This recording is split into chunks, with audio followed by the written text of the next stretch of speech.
Şahın oğlu gəlirsə, İran coğrafiyasında vilayəti fəqiqin üstünə yer qalmır. Şahın oğlu güya orada nə nüfuzu var Yox, ki onun? güya kiminsə nüfuzu var. Hətta güya Xamneyinin var ki. Mövzu ondan gedir ki, siyasətə diktə edən qüvvələr bugün Şahın oğlu Rıza Kirus Pəhləvini ora kral kimi şah eləməyə gəlirlərsə və o siyasət bugün onların gündəmindədir və onu gətirdikləri zaman elə Xamneyinin özünə kapitulyasiya aktı edilən akta yazılacaqlar ki, bəli, biz könüllü gedirik, filan kəsin gəlməyinə razıyıq. Yəni, edərlərmi onu? Burada mövzu nədən gedir? İran adlanan Azərbaycanda təbii ki, Azərbaycan türkləri, bütün türk soylular, Qaşqay türkləri, Xələtçilər, Türkmən Səhra türklüyü, Xorasan türklüyü, hamısı Şahın oğlunun %100 əleyhinədirlər. Eyni zamanda Şahın oğlunun əleyhinə %40, %50 bir Kürd toplumu da var. Ərəblərin içərisində də ona qarşı bir təpki var.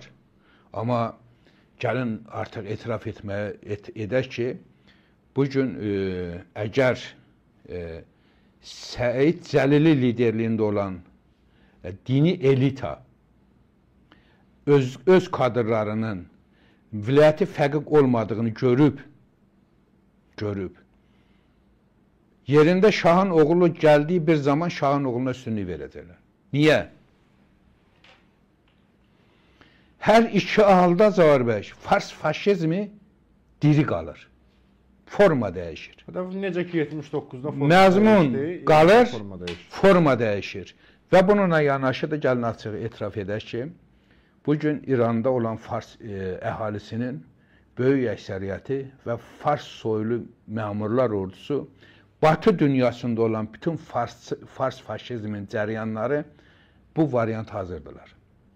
Və beləliklə bugün Xamneyinin yanında olan fars faşizmin özü sekulyar İran uğrunda mübarizə aparan fars faşizm və digər faşizm bütün qanatları sonda Şahın oğlunun seçilməsinə və gəlməsinə razılıq verəcəklər.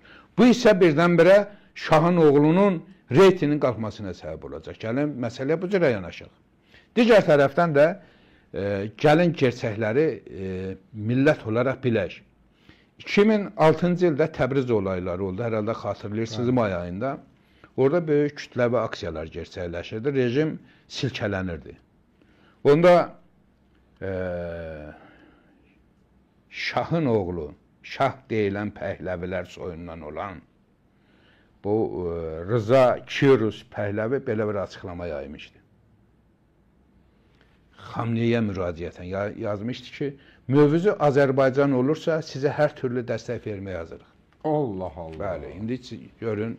Həmin bu Pəhləvi. Bəli, mövzu Azərbaycan olursa sizə hər cürə dəstək verməyə hazırıq.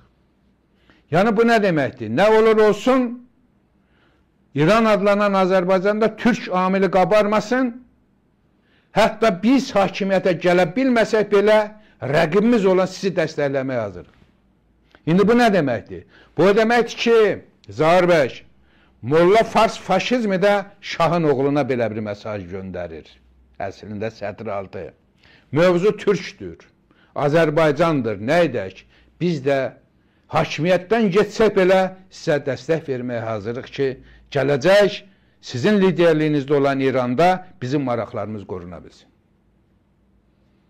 Belə bir faşizmlə danışırıq, Zahir bəy. O faşizmi ki, bugünkü hakimiyyəti əldə etmək üçün min illərlə mübarizə aparıb, içimizdə zaman-zaman sinsi yollarla hakimiyyətin təpəsinə dırmaşmaq uğrunda hər türlü fədakarlığa gedib, Batı dünyasının bütün güclərlə əməkdaşlıq ediblər ki, biz hakimiyyətə gələk, sizin əmrinizdəyik, yetər ki, türkləri ayaqlayaq.